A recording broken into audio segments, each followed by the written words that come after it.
ह्याच्यामध्ये राऊतसाहेब आमचे नेते आहेत, खासदार आहेत, माझे स्नेही आहेत, परिवारातले आहेत आणि त्यांनी काय बोललं तर ते वडीलकीच्या नात्याने मी ते ऐकून घ्यायलाच लागेल. आणि त्यांनी माझ्याबरोबर बरेच वर्ष काम केलं. मी त्यांच्या नेतृत्वाखाली काम केले. मी 10 वर्ष शिवसेनेचा नगरसेवक म्हणून काम केलं आणि या सगळ्या गोष्टीचा एक परिवार म्हणून झाला. आणि माझ्या काही त्यांना वाटत चुकीचं तर त्यांनी बोलायचा तो अधिकार त्यांनी तो वापरला तर त्याबद्दल माझ्या मनात शंका नाही आणि माझ्या मनामध्ये रागवी नाही. पण त्यांनी थेट म्हणजे की तुमच्या अटकेची तांत्रिक तलाव होती म्हणून तुम्ही प्रवेश केलेला नाही. मी परत एकदा सांगतो, तुमच्या माध्यमातून सांगतो, मी ज्या जागा विकत घेतली ती मी 6वा मालक आहे आणि आजही त्या जागेमध्ये मी ज्यांच्याकडनं जागा विकत घेतली तिथं सरकारी कार्यालय आणि सरकार त्या मालकाला भाडं देते, त्यांच्याकडनंच आम्ही जागा विकत घेतली. मग सरकार जर वरच्या जागेमध्ये जर भाड्याने जागा घेत असेल तर मग सरकारची त्यात चूक आहे का हे तुम्ही तपसून घ्या. कारण तुम्ही एकच बाजू ऐकलेली आहे की ती जागा विकत घेतली तर तो प्लॉटच अख्खा वक्फ बोर्डचा असं जर त्यांचं म्हणणं असेल तर मग तो उरलेला पाडवी तो वक्फ बोर्डचा असला पाहिजे. आणि ही जागा 1966 पासून ती जागेवर वक्फ नाही आणि त्याच्यामध्ये कोर्टाच्या परवानगीने ऑप्शन म्हणजे लिलाव करून ती जागा विकलेली. त्यानंतर ते 5वा मालक मी आहे आणि आम्ही रेरा रजिस्ट्रेशनने परवानगी घेतलेली. त्याच्यावर आम्हाला बँकेने नॅशनल बँकेने लोन दिलेलं आहे आणि तिचं आमचं बांधकाम पूर्ण झालं. फक्त त्यात एक झालं की त्याच्यामध्ये रवी धंगेकर आल्यामुळं त्या जागेचा मुळं माझ्या पार्टनरला जो त्रास झाला तो साहजिकच आहे त्यांचे मनामध्ये.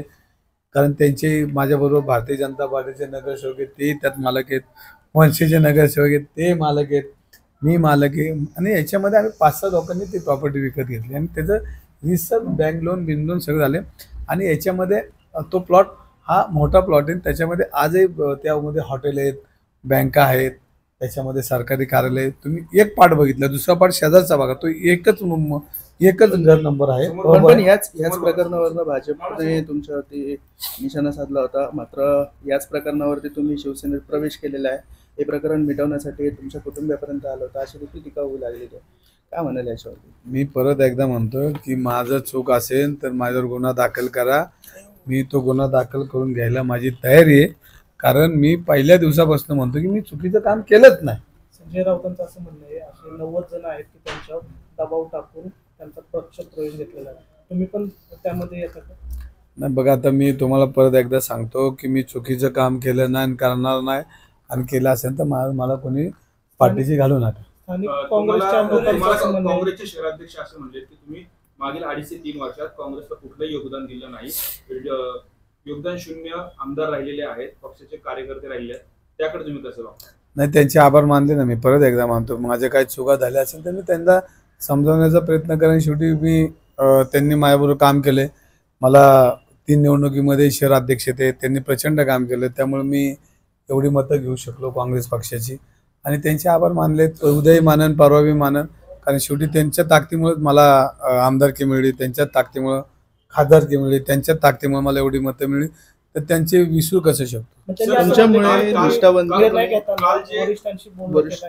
काँग्रेसच्या कुठल्याच नेत्यांसोबत चर्चा केली नाही, एवढा मोठा निर्णय घेतला म्हणून तर त्यांचे आभार मानले, त्यांची माफी मागितली. पक्षाचा अजेंडा तुम्ही आतापर्यंत चालवला नाही असं त्यांनी आरोप केला. म्हणून तर माफी मागितली, चुकलं माझं. काल जे काँग्रेसचं भाषण ऐकलं त्यामुळे त्यांनी असं म्हटलं की पोटनिवडणुकीच्या वेळेस ते ह्या मतदारसंघात आले होते, तुमचं काम त्यांनी ऐकलं होतं, सर्व फौजफाटा लावला तरी देखील तुम्ही जिंकलात. त्यावेळेस तुम्हाला काय वाटलं त्यांचं जे?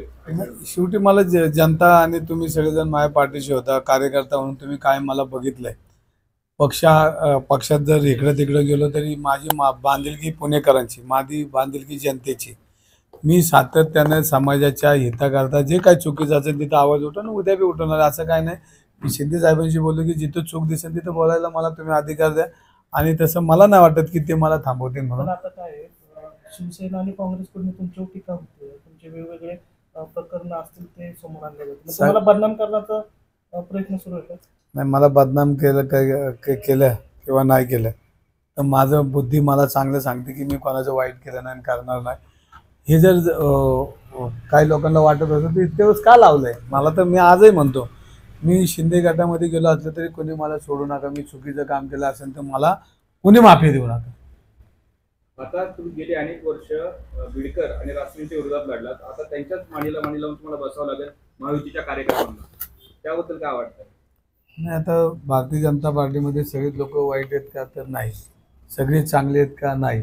लोकशाहीमध्ये ही स्पर्धा असे एकमेकाच्या डोक्यावर पाय ठेवल्याशिवाय मोठं पण मिळत नाही. आणि राजकारणामध्ये एकमेकाच्या डोक्यावर पाय ठेवल्याशिवाय माणूस जात नाही. आपल्याला वाटत होतं का अजितदादा आणि भाजप एकत्र येईल? राजकारणात काय होऊ शकतं? अजितदादा तर जेलच्या दारात घेऊन यांनी बसवलं होतं. ट्रकभर कागदपत्र आहेत, अमकं आहेत, तमकं आहेत. मोदी साहेब सुद्धा अजितदादांवर टीका केली होती आणि त्यांना पक्षात घेऊन त्यांना अर्थ खातं दिलं. म्हणजे असं काय नसतं राजकारणामध्ये. मग तुमचं मग जे संजय राऊत टीका करतात किंवा अरविंद शिंदे तुमच्यावर टीका करतात, त्यांना उत्तर काय? नाही, त्यांची सगळ्यांची माफी मागतो. माझं चुकलं असेल, चुकीला मी माझी सुधारणा करेन. तुमच्यामुळे अनेक निष्ठावंत माझी विचारधारा मानवतावादी. तुमच्यामुळे अनेक निष्ठावंत कार्यकर्ते काँग्रेसचे सोडून गेले असं देखील म्हणलं जात आहे.